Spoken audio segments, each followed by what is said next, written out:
By 10:21 p.m., President Marcos released a video statement saying that there is no arrest order against Senator Bato de la Rosa. President Marcos also stated that no government entity issued an order to arrest Senator de la Rosa in the Senate. He likewise cleared the NBI, saying that no outside military or NBI personnel breached the building during the shooting, clarifying that NBI Director Melvin Matibag confirmed that all agents had complied with the 4 p.m. pull-out order and were accounted for at the main building. So ulitin ko, may pull-out order ng 4 o'clock ng hapon at according to Director Melvin Matibag, they had cleared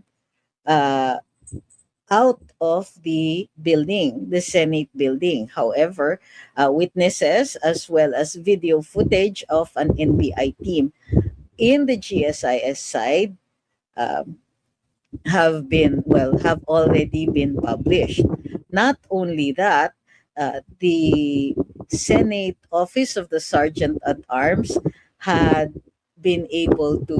were able to detain a suspect, a confidential agent from the National Bureau of Investigation, who returned to the scene to get his tactical gear.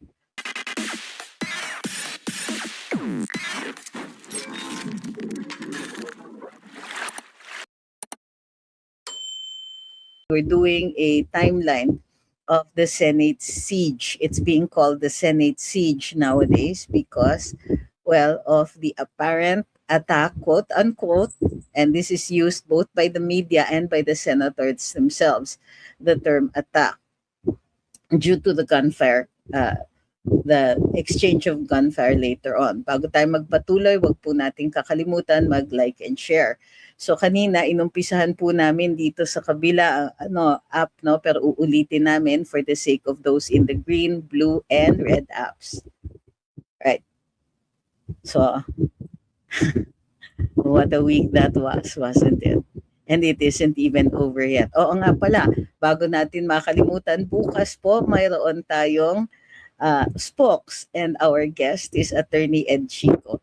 Siguro sa bigat ng mga pangyayari ng buong linggong ito, hindi po siguro natin maipagkakaila na kailangan na natin ang mga katulad ni Attorney Ed Chico, not just to lighten the mood or at least give us some breathing space sa ating emotions for the week, but also to give us a lighter and funnier perspective on what's going on. So, bago tayo magpatuloy, mga nandito sa Black App, huwag pong kakalimutan, tap po natin yan. And please take note, may gift goals po tayo ngayong araw na ito. Umpisahan na po natin. Para dun sa mga nasa Black App, pasensya na, ulitin namin yung timeline, ha? Ni-recreate namin yung timeline dito at para dun sa mga nanonood sa ibang mga apps, mayroon tayong timeline of the 2026 lockdown standoff dito sa Senado. So, all of this is most likely pertaining to whoever intends to hold power post-2028. Okay, and also in the course of these proceedings, makikita nyo po si Barty. Ay, my cats. Bart! Wonder where my cat went. Okay, kanina po kasi nakita ng mga nasa kabilang app si Bart, kaya lang wandering cat yun. So he's all over the house right now. Come here, Mimo.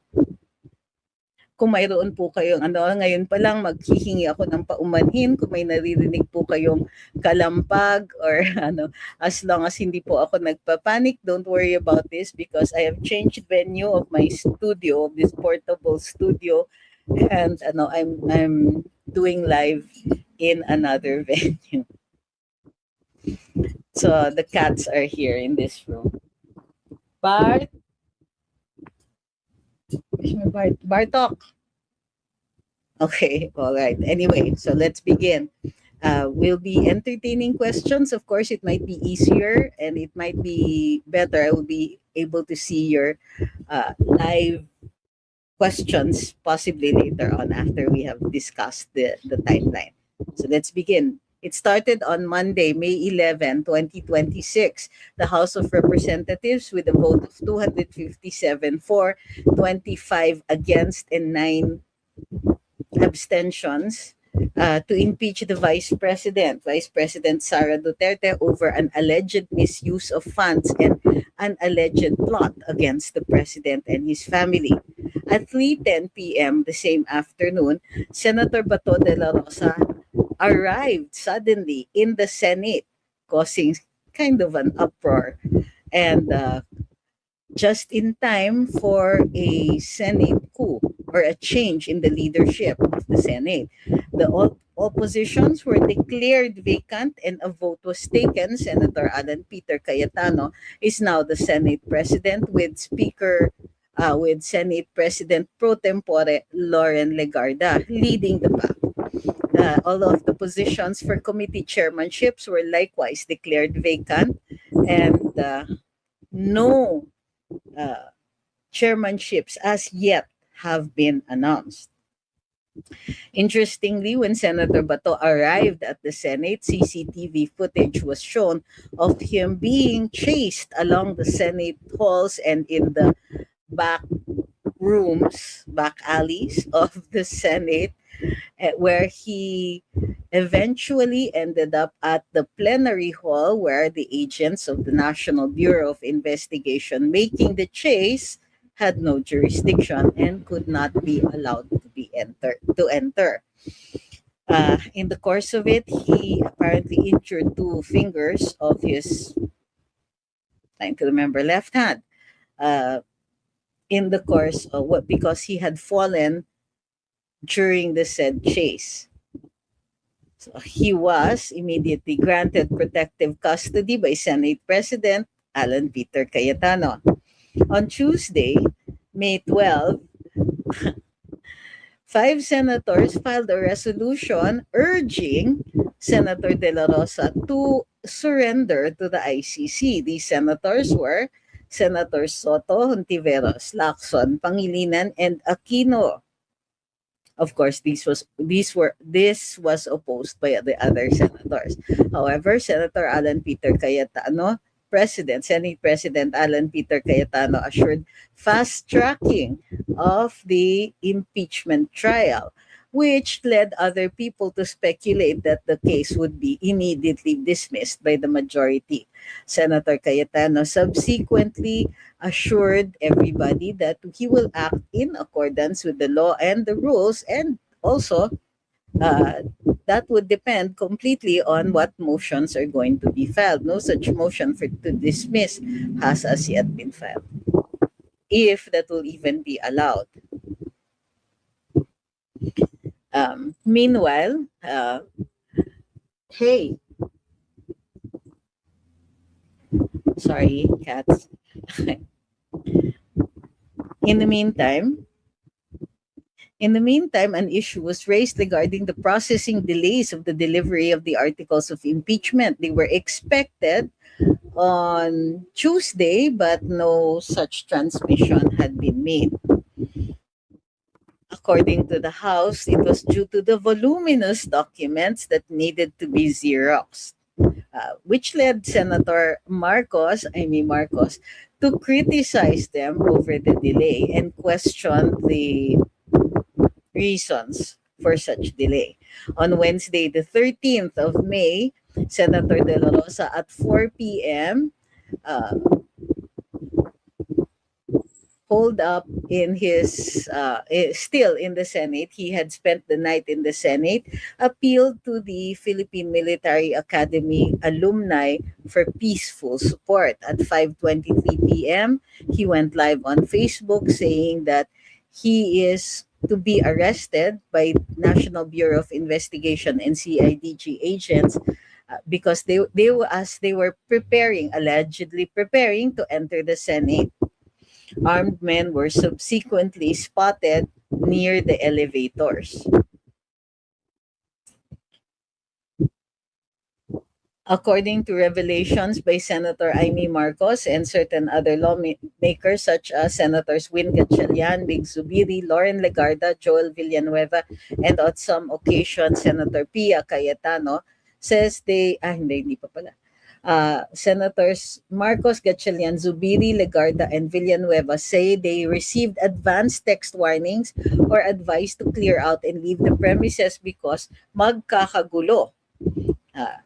Senator Marcos later questioned why certain senators, such as but not limited to Senator Soto, Hontiveros, Pangilinan, et al., were tipped off to evacuate while the others were left in the dark.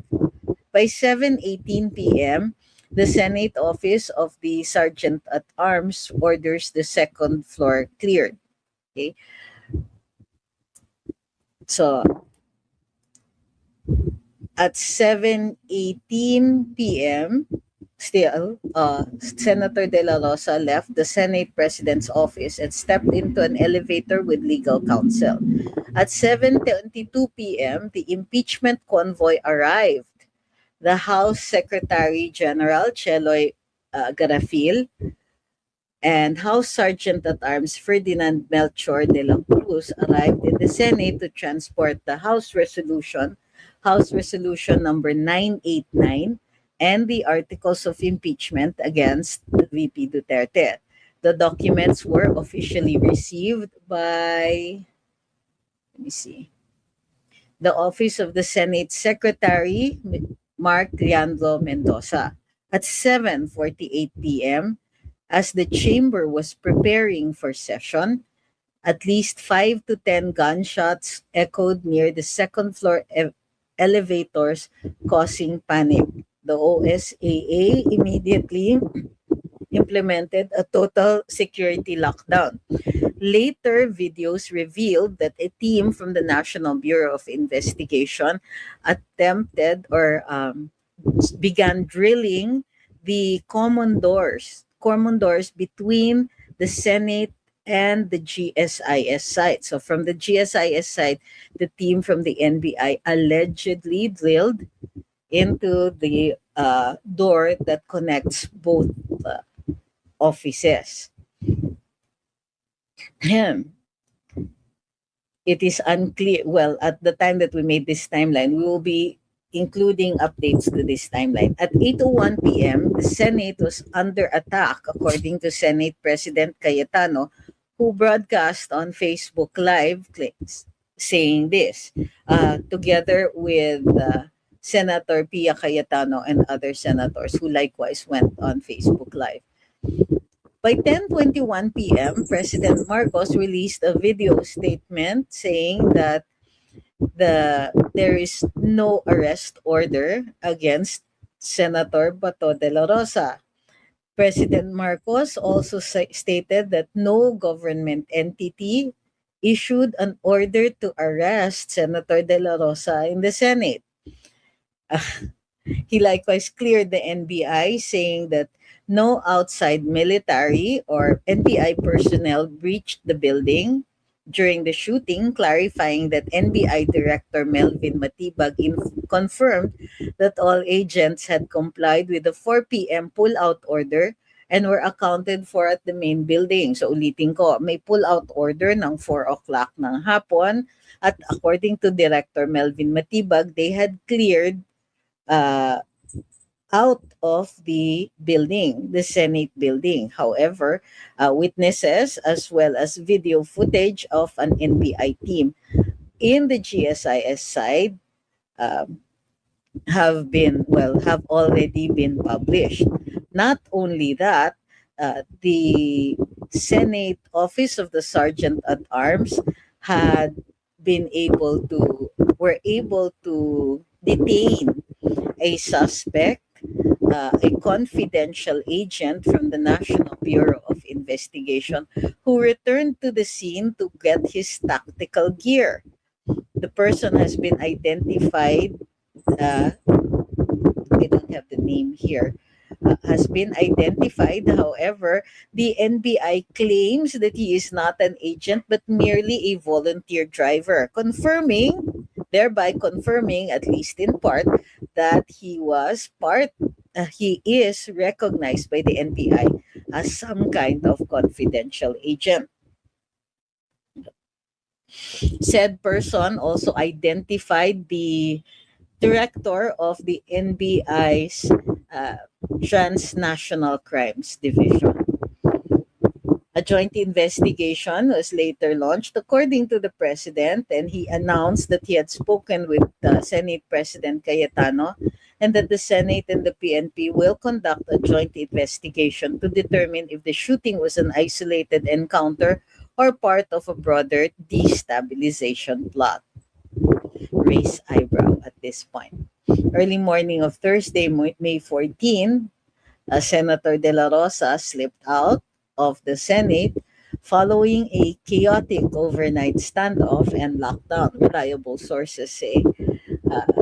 Reliable and credible sources from the Senate Secretariat confirmed that Senator De La Rosa left the premises in the early hours of the morning on Thursday to exhaust further legal remedies externally. Now, both the NBI and the PNP were officially denying firing the shots.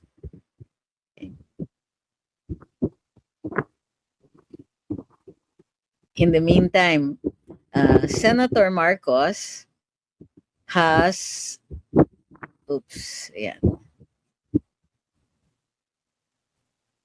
posted with the intention to clarify what some people are doing on social media or even on traditional media for attempting to reverse the narrative. She states, and we have put it here on the screen, dun sa red, blue, and green apps. Okay. She says, number one, yes, Senate Security OSAA fired the first shot, but the NBI had entered the premises without leave, started drilling through the wall from GSIS, and loudly and threateningly refused to put down their long arms and ammunition. They were clearly assaulting the Senate, and it was mere self-defense for the Senate to fire a single warning shot, after which several volleys were fired by the NBI, further justifying the Senate security's single shot. Sabi rin ni Senator Marcos, may instructions not to arrest as per NBI Director Matibag. Kung kahit sila ay hindi aarestuhin si Senator Bato, then why should the Senate stop him from leaving the premises? Number 3, kung hindi nila dadamputin daw si Bato, anong ginagawa ng NBI sa Senate? Bakit hindi sila nakipag-coordinate kay Speaker, kay Senate President at sa OSAA katulad ng sinabi nilang ginawa nila dati? Number 4, aminado na wait for Supreme Court resolution, 72 hours for the government to answer, then for the petition to reply. Ang stance, meaning up until now, even in the minds of the administration, hindi pa rin settled kung dapat bang arestuhin si Senator Bato. Ulitin ko ha. In other words, hindi clear ang legal standing ng NBI or any other law enforcement agency kung legal ang kanilang pag-aaresto o attempt to arrest Senator Bato. That will also apply, by the way, to former President Rodrigo Duterte. The administration has repeatedly stressed before that the Philippines does not recognize the jurisdiction of the ICC. And do you remember who said this? President Marcos himself, the architect of our foreign relations. Cooperation lang with Interpol ang ginagawa nila sa allegedly daw during the FPRRD arrest, ? For me. There is no report or knowledge that there is already an Interpol request with regard to the arrest of Senator Bato. How can there be obstruction of justice if there is no valid and officially recognized warrant against Senator Bato? Si DILG Secretary John Vic naman mismo ang nagsabi nung humabol siya sa Senado kagabi that it must go through the Philippine Commission on Transnational Crimes, as well as the local courts. Is there reasonable ground to believe that Senator Bato committed an offense under existing law? Wala pa. None of the senators had any personal knowledge regarding any imputed act against Senator Bato. There also appears to be no pending case in the Philippines against Senator Bato for crimes against humanity. Pakiusap ni Senadora Amy Marcos, dun lang po tayo sa totoo.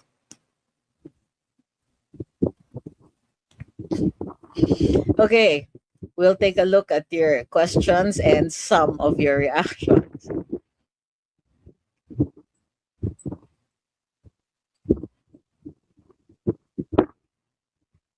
Funny, this guy. There shouldn't be much noise here, according to him. You and all Duterte allied lawyers should challenge the constitutionality of RA 9851. What do you think the petition before the Supreme Court is about? If granted to be unconstitutional and contrary to sovereignty, no, that's not what it is about generally. But yeah, sure, it's about due process.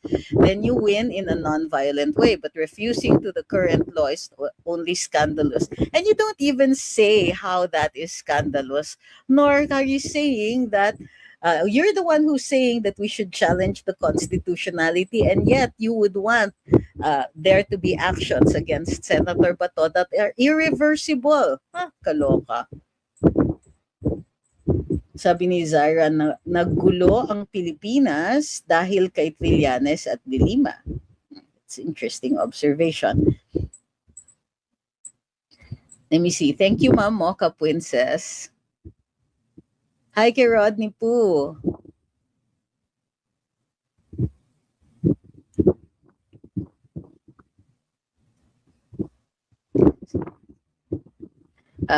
Rodney says, I identify myself as a conservative.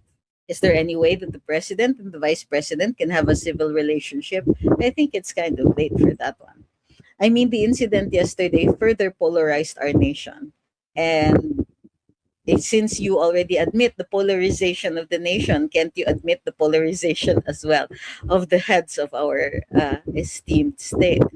I think it is way beyond that. After all, look at what the grievances of the vice president has. Number one, the president fails. According to the vice president, the president has failed in providing essential services to the country, has repeatedly turned a blind eye on the massive looting of the government treasury if he himself is not a participant to that. Furthermore, he has very clearly supported the impeachment of the vice president not once but twice, and has sent her father abroad to a foreign jail in The Hague. Really? And then you're asking for them to have a civil relationship. That's interesting. I think that's that ship has sailed.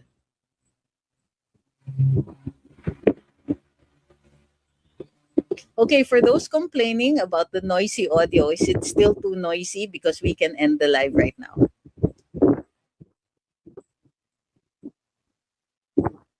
No.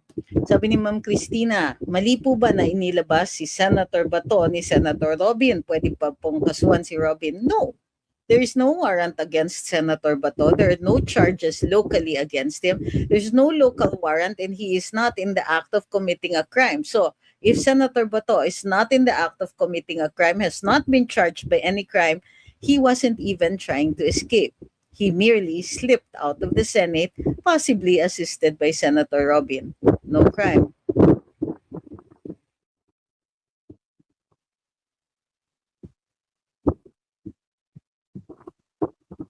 Hi kay JCYN. Siya daw yung nagpa-picture kagabi sa Japanese restaurant. Hi, thank you very much for approaching us.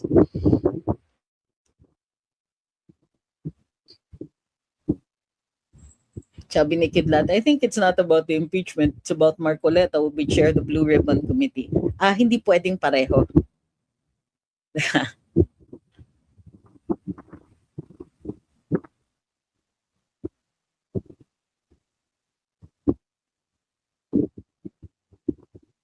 Sabi ni Chat Choi, don't just blame the Saba and Tililing. May boss yung mga hunyangong yan.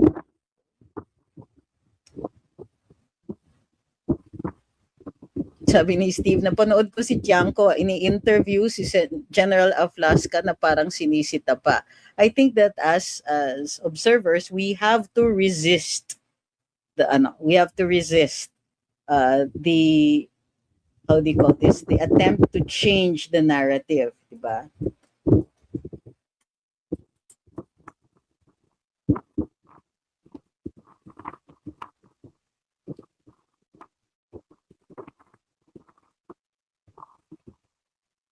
Sabi ni Ms. Susan Reyes, grabe, nakakaiyak ang kinasadlakan ng bansa natin simula na maging presidente ang rumored na nagdodroga. Dapat po yatang gawing batas ang drug test for all government officials. I think I agree with that one.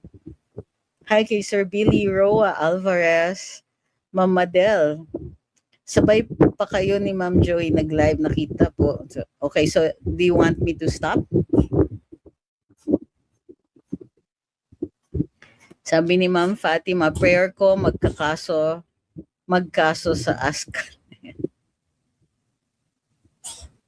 Sabi ni Primer, as to who assisted Bato, someone confirmed the sergeant at arms happens to be Bato's mista or classmate in the academies. Perhaps that might explain what happened. So why is there a need to explain what happened? Does Senator Bato lose his right to travel? Is he supposed to be under detention in the Senate? Why is this of interest? Diba? Why is it of interest as to who assisted him if he's not committing a crime?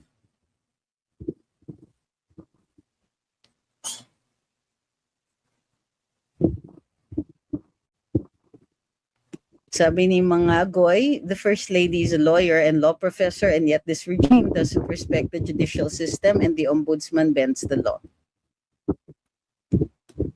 Sabi ni Mark, kung sakaling sumablay ang admin sa pagdala kay Bato sa The Hague, sampahan na lang siya ng parehong kaso dito sa PH. May chance po kaya na i-extradite si PRD dahil siya ang main suspect sa case? He's not being held by another country. So extradition is when there is another country. Sabi ni from the stockroom, Bato is a free man. Wala po siyang local warrant, no Interpol notice. So if he went out of the Senate, para lang siyang umuwi from work. Exactly. Thank you very much for that. That's a good way to put it. Sabi ni Jim. Ano kung mista, di ba duty ng OSA ang protektahan ng Senate? Pinapasok sila, sinabihan na pero tuloy pa rin. Sabi ni Steve, malisyoso mga report ng media. Ano naman masama kung nagkasabay sila sa elevator? Ang dami naman. Next. Meron dito. Okay guys, patol time. Sabi ni, ay nawala. Nangyari dun. Oh well. Sabi ni Shusana, ang term extension yata ang napalpak sa plano nila, kaya shocked sila sa change in leadership sa Senate. Actually, ganito. According to Lito Banayo, siya yung nagsabi about charter change. The change in leadership in the Senate, tama po kayo na this threw a monkey wrench into the works. They were using Chacha as a sweetener. Kumbaga, nililigawan ng administrasyon ang ilang mga senador para bumoto in favor of the removal of Vice President Duterte. Para mahikayat sila, ino-offer sa kanila term extensions in accordance dun sa Chacha nila. Gusto nilang mag-charter change kasi yung charter change, they can offer term extensions to the senators and the congressmen para umanib sila doon sa administrasyon.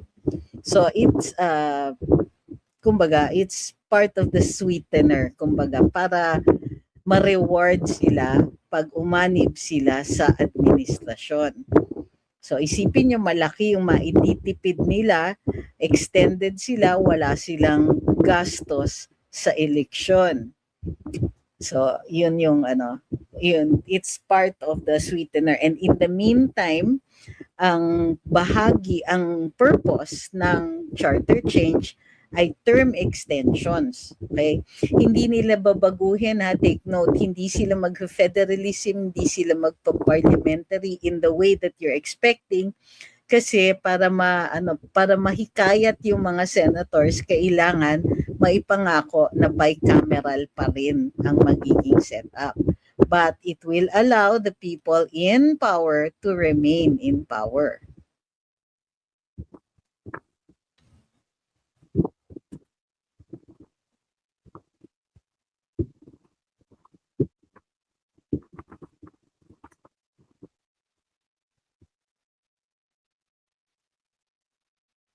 Masyado po bang maingay yung background? Hindi should we continue or not?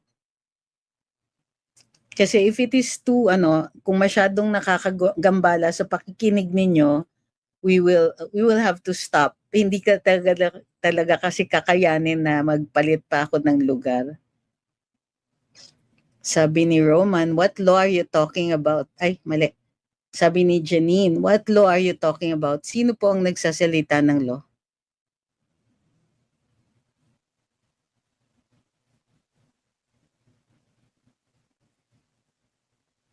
Sabi ni Dennis Antiporda, ano pong comment nyo sa ibang senador na atat sa impeachment, pero nung itatransmit na at may insider info na magkakagulo, biglang wala sila sa premises ng Senado? Well, I think you said everything about it already. Sabi ni Steve, gaano ba ang dapat na unalive para matawag na EJK? Kasi ayon sa warrant, 32 persons ang na-unalive. Hindi ko sure. Wala kasing standard yun eh. So it will also depend if naaayon yon sa state policy para maging EJK.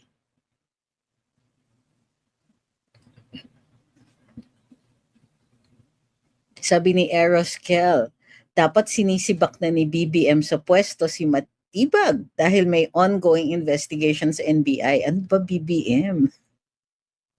He actually says that. Hi kay Ephraim Agnitan. Sabi ni Lulu, lipat na lang po kayo sa Black App. Okay po yung background dito. Para dun sa mga nagre-reklamo. Sabi ni Ma'am Katrina, it's not even bothersome to her.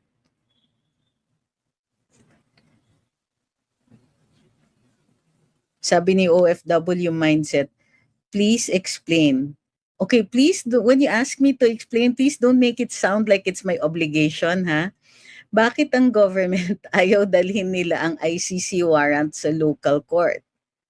Bakit ayaw nilang?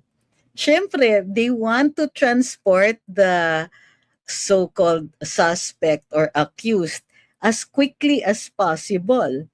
They want Senator Bato out of the way.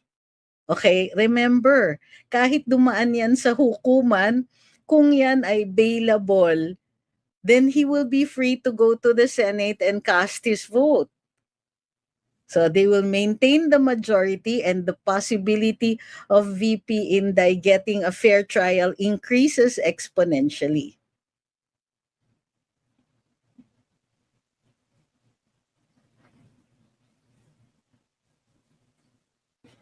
Sabi ni Jeric, may agam-agam na daw sa possible martial law. Okay, but when we talk about the possibility of martial law, first, let us determine what it means. In its basic sense, martial law means that because of invasion or lawless violence, we have to turn over the enforcement of laws to the military. So, ililipat from the civilian authority, which is the PNP, to the military. So, what does that mean? So, ano pa ang mga pwedeng mangyari because of that?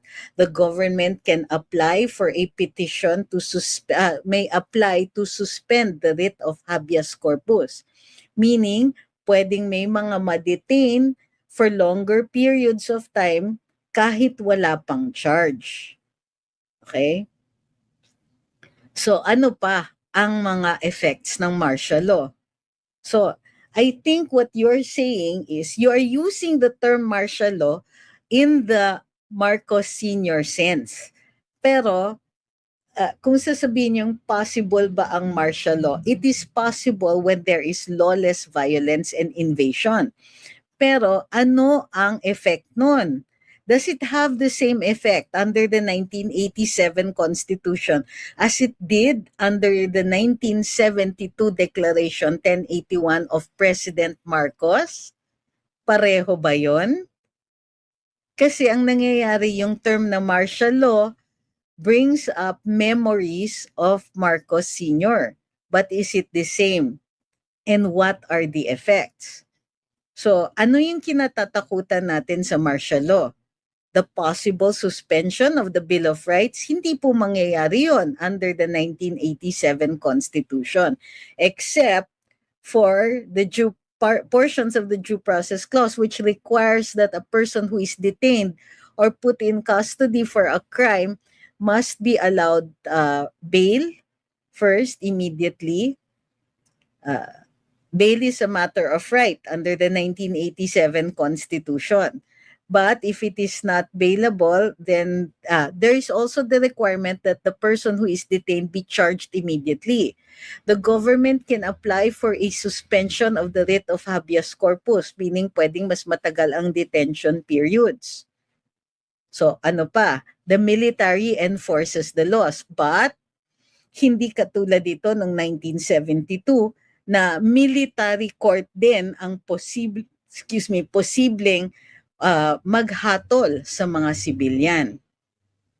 So ano pa ang kinatatakutan natin sa martial law? Let's not use martial law as the boogeyman.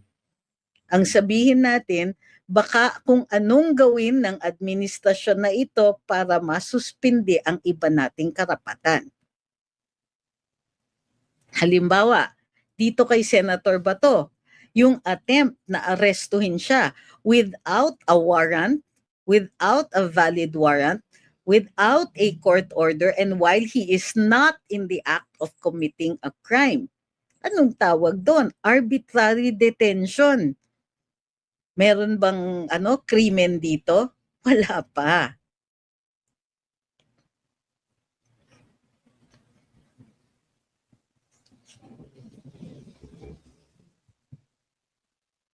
Sabi ni 30 Kakampings crying for sovereignty noon sa WPS, now okay sila for foreign influence kasi pabor para sa kanila.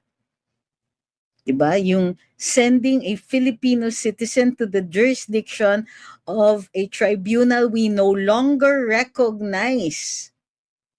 Yan po yun. May violation po ba si Trillanes yung pagbitbit ng warrant kahit civilian? Possibly usurpation. Possibly.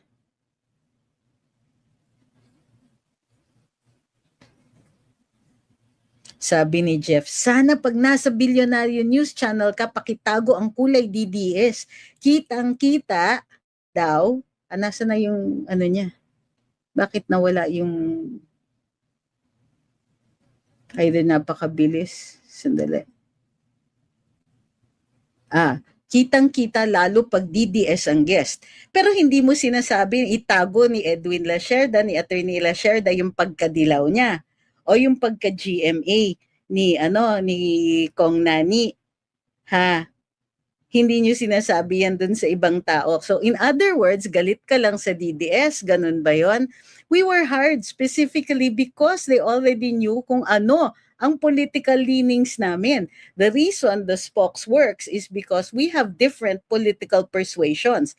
Ito lang kung ayaw niyo dun sa sinasabi ko, di naman po kayo nire-require manood. Pwede naman sa iba po kayo manood. Panoorin niyo yung tambalan ni Attorney Lacerda at saka ni Kong Nani. Di ba? Pwede naman 'yon. So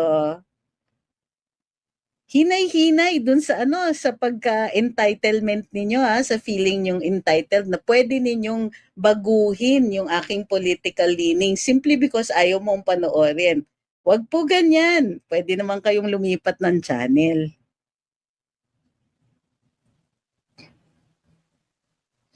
Is there a way for ordinary people to block constituent assembly kung sakaling i-execute ng Congress?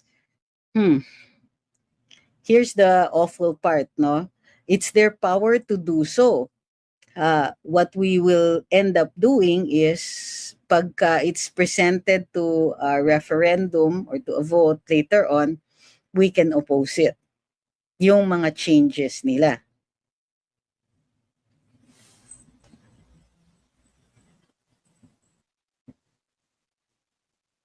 Sabi ni Suzette, ay, yun kita noon, pero bakit nagkaganyan ka na ngayon? Hindi ba pwedeng pro-Philippines, not pro-Duterte?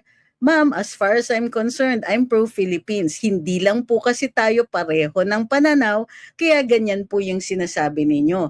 Posibleng idol, quote-unquote mo ako, noon dahil nagkakatugma yung ating pananaw. Pero ngayon, dahil hindi natugma, galit ka na sa akin. Huwag po mag-alala, hindi po kayo required na manood. Okay lang po yan. At hindi rin po kayo required na mag-agree sa akin.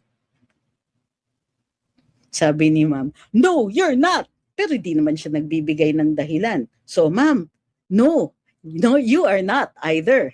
So, wag pong ganyan. Kasi so far, the last time I saw, dahil umaandar pa yung ating saligang batas. Under the 1987 Constitution, malaya naman po kaming magsalita at magpahayag, lalong-lalo na ng aming political point of view. Kung hindi mo kaya, hindi mo matolerate, aminin nyo na lang po na hindi nyo kinakaya yung requirements ng demokrasya na malaya lahat ng tao na magsalita at magpahayag. Hindi ba nasa Bill of Rights yan? Di ba sinasabi na wala talagang pwedeng maipapasang batas na maglilimita ng free speech maliban lang dun sa ina-identify ng Korte Suprema o ina-identify ng ating batas na nakakakos ng damage. So, sabi ni Ma'am Suzette, fake news queen. So, ibig sabihin yan, ma'am, wala na po kayong argumento. Okay, everybody, I want you to listen to this very carefully.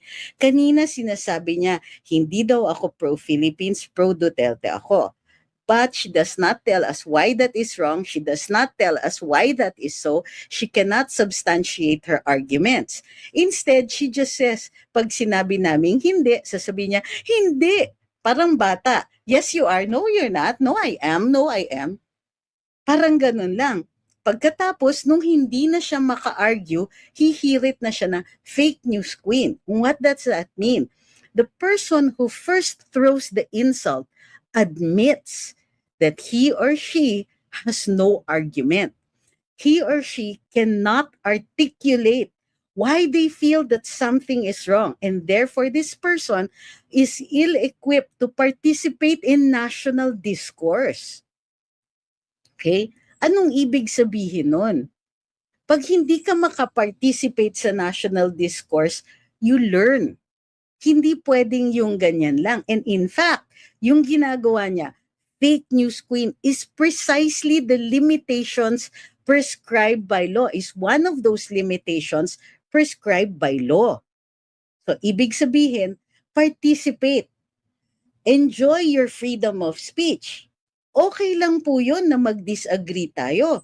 Pero ang ginagawa nila ay insistent sila that I change my mind, that I change my stand, that I change my opinion. That is not democracy. You are supposed to use persuasive means such as logical arguments, the use of evidence. So yung isa pa dyan na nagsasabing, she's correct. Participate. Explain your stand.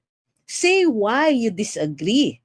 But you also must accept that this agreement is part of the nature or the architecture of democracy. Ngayon, kung hindi ninyo matiis yung opinion namin at galit kayo, you are free to disagree. You are free to give your own opinions. Ang binabawal lang po ay yung makakakos kayo ng damage in the course of making that opposition. Uulitin ko, kung hindi ninyo kaya, huwag kayong magsigaw-sigaw ng demokrasya. Huwag kayong magsigaw-sigaw na pro-Philippines kayo because the Philippines is a democratic and republican state according to the Constitution. So if you cannot participate in discourse, kung pikon kayo, kung hindi ninyo kinakaya ang opinion ng ibang tao, aminin nyo na lang na ang gusto ninyo, it's a dictatorship. And it's a dictatorship of your opinion. Wag po ganyan. Hindi kayo magsusurvive in a democracy. Mapipikon lang kayo ng mapipikon.